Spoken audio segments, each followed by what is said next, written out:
오늘 말씀 주제는 예수가 극복하신 시험입니다. 말씀을 선포할 때 많은 영감과 은혜를 받으시기를 간절히 바랍니다. 본문에는 요단강에서 요한에게 세례를 받으신 예수께서 광야에서 사단에게 시험을 받으신 사건이 기록되어 있습니다. 광야의 시험에 관한 기사는 공간 복음서에 공통적으로 기록되어 있는데요. 세 기자 사이에는 차이점이 약간 있습니다. 예컨대 마태복음에는 요한의 세례와 광야의 시험 사이에 시간적인 즉시성과 심리적인 급박성이 강조되어 있습니다. 시험이 시작된 시점에 대한 기술에 대해서도 그 강조점이 다릅니다. 즉 마가와 누가는 단지 예수께서 40일 동안 시험을 받으셨다고 기록되어 있으나 마태는 예수께서 40일을 금식하신 후에 시험을 받으신 것으로 말합니다. 또한 예수와 천사와 사단의 관계를 서술하는 데 있어서 다소의 차이가 있습니다. 마가복음에는 예수께서 사단에게 시험을 당한 40일 동안 천사들이 예수의 수종을 들었다고 기록하고 있으나 본서에는 시험이 끝난 후에 마귀가 떠나가고 천사들이 와서 수종을 들었으며 누가복음에는 시험이 끝난 후 마귀가 얼마 동안 예수에게서 떠났다고 증언하고 있습니다. 한편 시험의 내용에 관해서 전혀 기록하고 있지 않으며 본서와 누가복음에는 두 번째 시험과 세 번째 시험의 순서가 바뀌어 있습니다.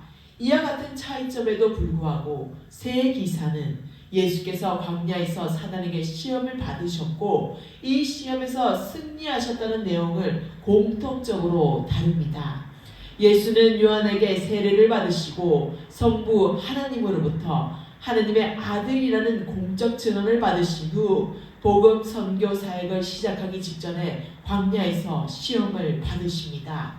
세상 창조 이전에 피조된 천사들의 일부가 타락하였으며 사단은 그 무리의 우두머리입니다. 마귀, 바알세불, 벨리알, 이 세상 임금 혹은 공중권세 잡은 자 등으로도 불리는 사단은 영적인 피조물이며 원래는 그룹이라고 불리는 서열에 속한 천사 중에 가장 뛰어난 존재였습니다. 그러나 스스로 하나님같이 높아지려다가 징벌을 받아 본래의 지위에서 쫓겨남을 당한 후 에덴에서 심판을 선고받았으며 그리스도의 십자가 사건을 통해서 그 심판이 성취되었죠. 다시 말해서 사단은 여자의 후손으로 오신 그리스도로 말미암아 그 머리에 치명타를 맞고 멸망당했습니다. 구약 성경 전체에 나타나는 사단의 활동이 바로 여자의 후손의 도래를 회방하는 일에 집중되어 있는 것도 바로 이 때문입니다. 사단은 에덴 동산에서 하나님께로부터 파멸 선고를 받은 후 이 선고를 피해보기 위해 온갖 노력을 다해왔습니다. 그러나 때가 참에 예수께서 이 땅에 오사 마침내 사단과의 본격적인 전투가 시작된 것입니다. 본문에는 특히 예수께서 공생애를 계시하려는 중대한 시점에 사단의 방해 공작이 시작되는 장면이 나옵니다. 성경에 자세히 기록되어 있지는 않지만 사단은 십자가 승리의 그 순간까지 집요하게 예수를 시험하고 방해했음이 분명합니다. 이것은 너는 그의 발꿈치를 상하게 할 것이니라는 예언 그대로라 하겠습니다. 사단의 사역은 하나님께 대한 것, 성도들에 대한 것, 불신자들에 대한 것, 세계 열방들에 대한 것 등 다각도로 구분해서 생각해 볼 수 있습니다. 여기서는 특히 예수를 시험하고자 한 사단의 계계에 대해 예수께서 대답하신 말씀에 근거하여 인생들에 대한 사역과 하나님께 대한 사역 두 가지를 고찰해 보고자 합니다. 돌들이 떡덩이가 되게 하라는 사단의 시험은 인생의 관심을 오직 육신적이고 현세적인 것으로 유도하고자 하는 단계를 내포하고 있다고 볼 수 있습니다. 한편 인생들을 넘어뜨리기 위한 사단의 사역은 다시 성도들에 대한 사역과 불신자들의 사역으로 나누어 볼 수 있죠. 사단은 그리스도의 십자가 사건으로 인해 치명상을 입었으나 주께서 다시 오셔서 최후의 심판을 가하실 그날까지 어떻게 해서든 성도들을 타락시켜 불신의 늪으로 빠뜨리기 위해 안간힘을 힘씁니다. 이를 베드로는 사자같이 두루다니며 삼킬 자를 찾나니 라는 말로 표현하였습니다.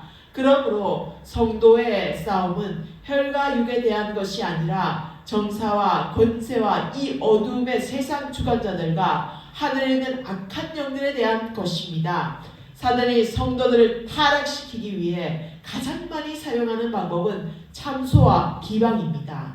즉 그는 성도의 약점과 재성을 끄집어내어 하나님께 고발함으로써 하나님으로 하여금 성도들을 사랑하시지 못하게끔 유도하고 성도에게는 하나님을 의뢰할 수 없도록 합니다. 이 사실은 용에 대한 참소에서도 드러납니다. 용은 당대의 그 누구보다도 하나님을 잘 섬기는 경건한 인물이었습니다. 그러나 사단은 용의 신앙을 순전히 물질과 자녀 그리고 건강 등과 같은 현세적 복 때문이라고 이간질했습니다.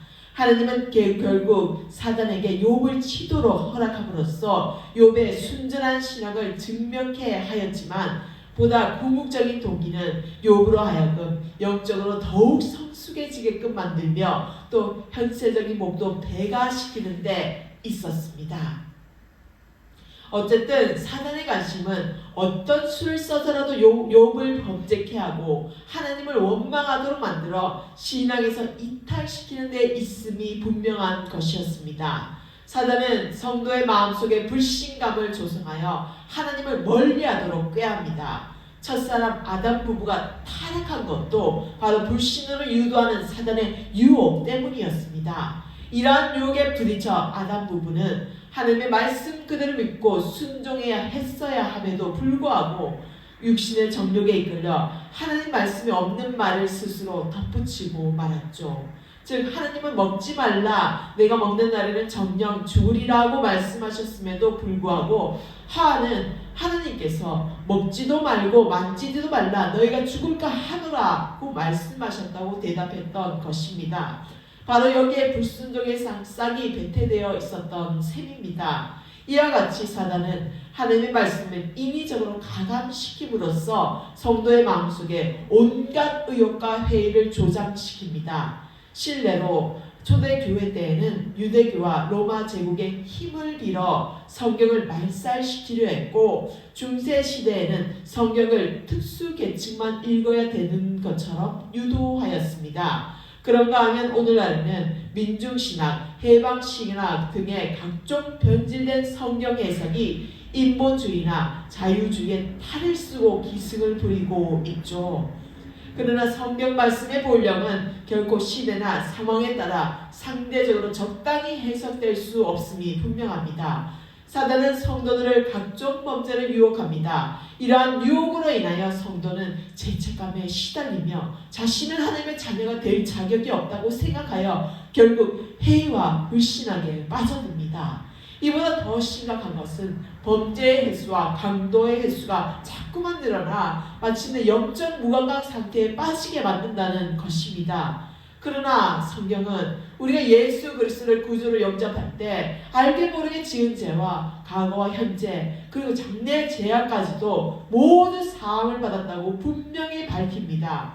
그러므로 성도는 설령 죄악을 범했다 할지라도 낙담, 좌절하여 스스로 더 큰 범죄 자리에 들려 하지 말고 철저한 회개와 돌이킴을 통해 성도의 본분을 회복해야 합니다. 그 불법을 사하심을 받고 그 죄를 가리우심을 받는 자는 복이 있고 주께서 그 죄를 인정치 아니하신 사람은 복이 있도다. 아멘. 사단은 성도를 교만하게 만들어 타락시키려 합니다. 교만의 기원은 바로 사단입니다. 사단은 피조물로서의 본연의 위치를 지키지 못하고 스스로 높아져 감히 하나님의 자리에까지 오리려 하다가 결국은 지옥의 바닥에 떨어질 운명에 처해 있습니다. 이처럼 교만은 사단의 대표적인 속성 가운데 하나이기에 사단이 성도를 파멸시킬 때에도 이 방법을 즐겨하곤 합니다. 사람이 교만해지면 자기 방식만 내세우며 아집과 독선이 자리 잡게 됩니다. 특히 영적인 교만은 하나님을 그 마음에 두기 싫어하며 세상살이에서 스스로 얻은 경험적 삶의 방식들을 더 존중합니다. 그리하여 마침내 하나님을 거부하고 세상을 좇는 반신앙적 행위로까지 나아가게 되는 것입니다. 그러므로 우리는 교만은 패망의 선봉이요 거만한 마음은 넘어짐의 앞잡이니라는 말씀을 명심하여 항상 깨어 기도하기를 힘써야 합니다. 불신자들에 대한 사단의 사역은 어떻게 해서든 복음을 깨닫지 못하게 하는 것으로 요약될 수 있죠. 이 세상 신이 믿지 않은 자들의 마음을 혼미케 하여 그리스도의 영광의 복음의 강체가 비치지 못하게 함이니 자연인은 자신의 영적 타락 상태가 어느 정도까지 심각한지 깨닫지 못합니다. 그리고 원래 하나님이 가지신 인생을 위한 놀라운 계획들에 대해서도 당연히 알 수가 없겠죠. 우리가 자신의 전적 부패를 깨닫게 되는 것은 성령의 감동과 말씀의 계시를 통해서일 뿐입니다. 그리고 죄와 사망의 질고를 벗을 수 있는 유일한 통로이신 예수 그리스도의 은총을 깨닫는 것도 오직 특별한 계시로 말미암음은 물론입니다. 우리가 우리 주 예수 그리스도의 하나님 영광의 아버지께서 지혜와 계시의 정신을 우리에게 주시도록 간구하는 것도 바로 이 때문입니다. 그러나 사단은 인간의 눈을 세상에 고정시키게 만들거나 거짓 종교를 쫓게 함으로써 복음의 강체가 스며드는 틈을 차단하고자 합니다. 이처럼 불신자들의 영혼은 세상 신인 사단에게 지배당하고 있으므로 우리는 그들에게 복음을 전할 때 사람의 지혜에 가르친 말로 아니하고 오직 성령의 가르치신 것으로 해야 할 것입니다. 6절과 9절에 언급된 사단의 두 가지 시험은 하나님을 시험하고 우상을 숭배하게 하는 것이므로 이는 곧 하나님을 대적하고 해박하는 사단의 사역과 연결시켜 이해할 수 있습니다. 하나님을 대적하는 것은 사단의 사역의 본질이라 할 수 있기 때문에 앞에서 언급한 인간들을 향한 사역도 그 궁극적 목적은 하나님을 대적하는 일에 있다 하겠습니다. 사단이 하나님을 섬기던 자리에서 쫓겨난 것 자체가 스스로 하나님과 대등에 지르는 데서 비롯한 것이었기 때문이었죠. 다시 말해서 사단의 나라는 하나님의 권세와 다스림을 거역하는 세력의 집단인 것입니다. 그래야 창세 이래로 그리스도의 재림에 이르는 전 역사에 걸쳐 사단은 세속나라의 왕 행세를 하면서 세상을 죄악과 타락으로 오염시킴으로써 피조세계를 통해 이루고자 하신 하나님의 계획을 적극적으로 회방합니다. 방해하는 것이죠. 예컨대 사단은 인류의 시조인 아담복을 유혹하여 하나님을 불순종하게 만들었고 그 결과 온갖 저주가 이 땅에 임했습니다. 또 제2의 창조, 또 새 창조를 성취하게 한 그리스도의 구속 사역을 회방하기 위해 사단은 그리스도의 탄생으로부터 죽음에 이르는 그 순간까지 집요한 방해 공작을 펼쳤습니다. 그의 반역은 적 그리스도의 출현을 통해 절정에 달하게 될 것입니다. 그러므로 우리는 사단의 무서운 음모와 흉계를 각별히 유의하고서 하나님의 주권된 통치와 그의 말씀에 순종하여 산소망을 짓누며 오래 참고 인내함으로써 죄의 승리를 외치는 승전가를 불러야 할 것입니다. 내가 장차 받을 고난을 두려워 말라. 볼지어다 마귀가 장차 너희 가운데서 몇 사람을 오게 던져 시험받게 하리니 내가 죽도록 충성하라. 그리하면 내가 생명의 멜로가를 내게 주리라. 아멘. 인생 여정에는 항상 탓한 대로만 있는 것이 아닙니다. 가다 보면 험사한 줄령도 만나고 이글거리는 사막의 열기도 만나게 됩니다. 이러한 난관들은 단순한 시련으로 이해될 수도 있지만 또 한편으로는 시험이라는 측면에서 생각해 볼 수도 있습니다. 한 사람의 위대성은 어려운 시험에 봉착했을 때 그 진가가 드러나는 바 우리는 평소에 시험을 인내와 지혜로서 극복하는 훈련을 게을리 하지 말아야 할 것입니다. 본문에는 예수께서 공생애를 시작하시면서 사단에게 여러 가지 시험을 당하시는 내용이 기록되어 있습니다. 우리가 여기서 상고하고자 하는 것도 특히 이와 같은 신앙생활에서 맞게 되는 시험입니다. 시험이란 대략 세 종류로 분류해 볼 수 있습니다. 첫째는 하나님이 인생의 리듬의 유무를 알아보시기 위해 행하시는 것으로서 아브라함에게 독자 이삭을 제물로 바치라고 하신 시험을 예로 들 수 있겠습니다. 둘째는 인생을 파괴하고 불신앙에 빠뜨리기 위한 사단의 시험으로 하나님의 허락을 받아 사단이 욥을 시험한 것이 이에 속합니다. 그리고 셋째는 인간 스스로의 결함으로 인해 자기 욕심에 미혹되어 당하게 되는 시험입니다. 야고보서 1장 14절에 기록되어 있습니다. 본문에 예수께서 능히 극복해내신 시험들은 우리의 인생의 신앙의 전도에서 이탈하도록 유도하는 강력한 힘을 지닌 것들입니다. 또한 본문의 사건은 첫사람 아담이 사단의 시험을 이겨내지 못하고 굴복당한 것과 대조적인 양상을 보이며 마지막 아담이신 예수 그리스도의 위대한 승리를 예고하고 있습니다. 이제 우리는 예수께서 극복하신 시험들을 본문의 순서대로 하나씩 상고해 봄으로써 신앙의 모범들을 삼고자 합니다. 첫째는 굶주림의 시험입니다. 요즘 우리나라에는 아무리 가난하다고 해도 하루 3끼를 잊지 못할 정도로 가난한 집은 극히 드물어진 시대죠. 그러나 굳이 보릿고개를 얘기하지 않더라도 1970년대 초까지만 해도 먹을 것이 없어 국수나 희멀건 죽으로 연명하는 집들이 많았습니다. 따라서 그 시절을 힘겹게 살아나온 사람들에게는 싫다 해도 배고픈 것만큼 서른 것이 없다는 옛 어른들의 말이 공감으로 다가오는 것이죠. 본문을 보면 예수께서는 40일간이 낮 금식하심으로 굶주림의 극한에 이르렀음에도 불구하고 똘들을 떡덩이가 되게 하라는 사단의 유혹을 단호히 물리치셨습니다. 예수께서는 육신의 양식보다 더 귀중하고 필수적인 것이 바로 영의 양식, 곧 하나님의 말씀이라는 사실을 극한의 굶주림 가운데서도 몸소 가르쳐 주신 것입니다. 나의 양식은 나를 보내신 이의 뜻을 행하며 그의 일을 온전히 이루는 이것이니라고 하신 말씀도 이런 맥락에서 이해할 수 있습니다. 그러므로 우리는 스스로를 곰곰이 돌아보아 과연 우리가 먹기 위해 살고 있는지 아니면 살기 위해 먹는 것인지를 냉정하게 판단할 필요가 있는 것이죠. 보릿고개는커녕 비만증 환자들이 날로 증가해가는 시대에 살고 있음에도 불구하고 사람들은 대개 무엇을 먹을까, 무엇을 입을까 하고 염려하는 수준에서 벗어나지 못하고 있습니다.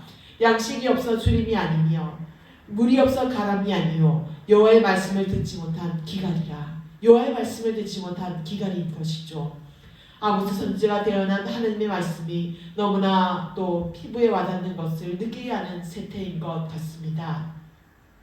둘째는 하나님을 시험하도록 하는 시험입니다. 사단이 두 번째로 깨한 시험은 성전 꼭대기에서 뛰어내려도 하나님의 도움으로 다치지 않을 것을 보여달라고 하는 것이었습니다. 이는 하나님의 이름을 빙자하여 사람들 앞에 능력을 과시하고 찬사를 받으라는 간교한 유혹이며 하나님을 자기의 유익의 도구로 삼으라고 하는 가증스러운 부추김입니다.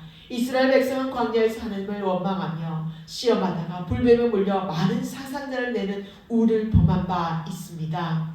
그리고 사마리아의 마술사 시몬은 성령을 돈으로 사려고 하였다가 크게 책망과 경고를 받기도 하였습니다. 우리나라에도 소위 신유 집회니 부유개니 하는 거창한 타이틀을 내걸고서 신유 은사를 장사 속으로 이용하려 드는 사이비 전도사들이 간혹 있습니다. 이들에게 있어 하나님이 원하시는 것이면 무엇이나 뚝딱하고 만들어내는 요술방망이인 것처럼 취급하고 있는 것입니다. 그러나 하나님이 결코 시험의 대상이 되어서는 안 됩니다.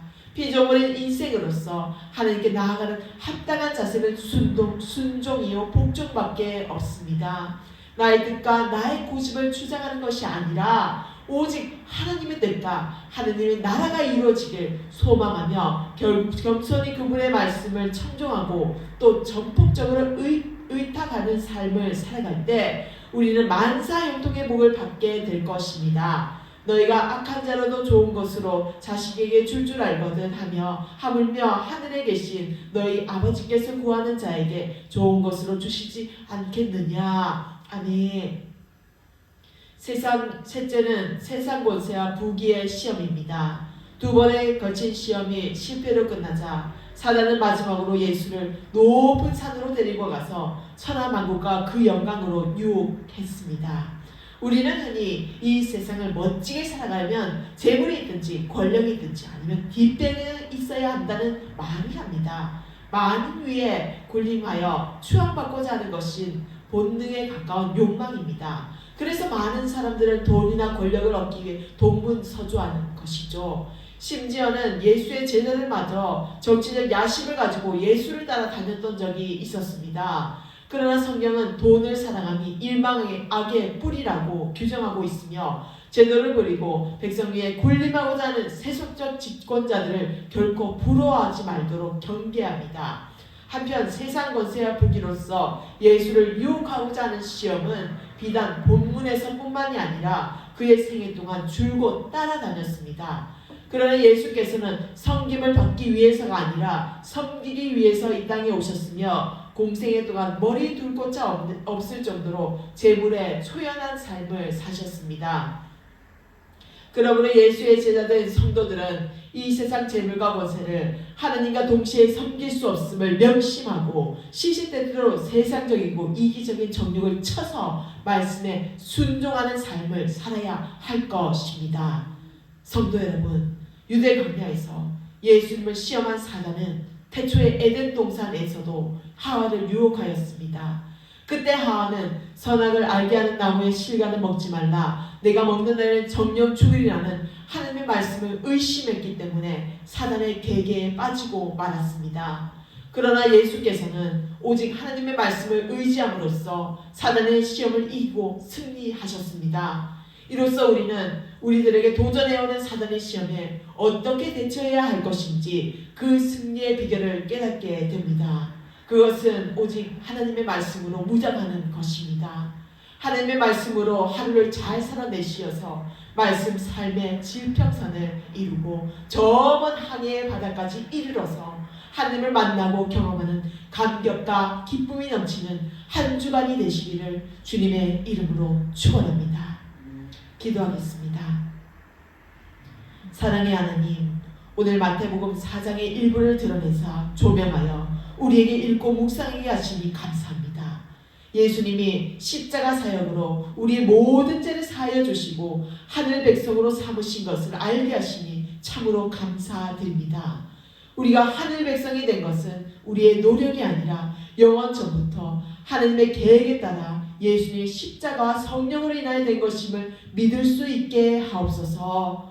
능히 시험을 이기신 우리 주 예수의 모형을 표본 삼아 우리가 쓰러지고 넘어질 때에 말씀이 들리고 기도의 입술이 불길 같은 성령으로 열리는 에바다의 하나님께서 함께하여 주시기를 간절히 사모합나이다. 우리의 삶이 녹록치 않아서 예수님을 외면하고 세상 권세 마귀 사단에게 짓눌린 채로 우리는 십자가 여정을 놓치고 잃어버린 양들이 되어 삶을 살아갈 때가 참으로 많사옵나이다. 우리의 상처로 인해 굳게 닫힌 마음을 훤히 비추사 죄를 사하는 회개의 열매를 맺어 말씀이 들리고 삶이 재조명되어서 다시는 주님을 곁을 떠나 사는 비참한 인생들이 다 되지 않게 하실 우리 주님 권세만 쫓아가서 천국 백성이 다 되게 하실 우리 주 예수님 이름으로 기도하옵나이다. 아멘. 찬송가 212장 찬송하시겠습니다.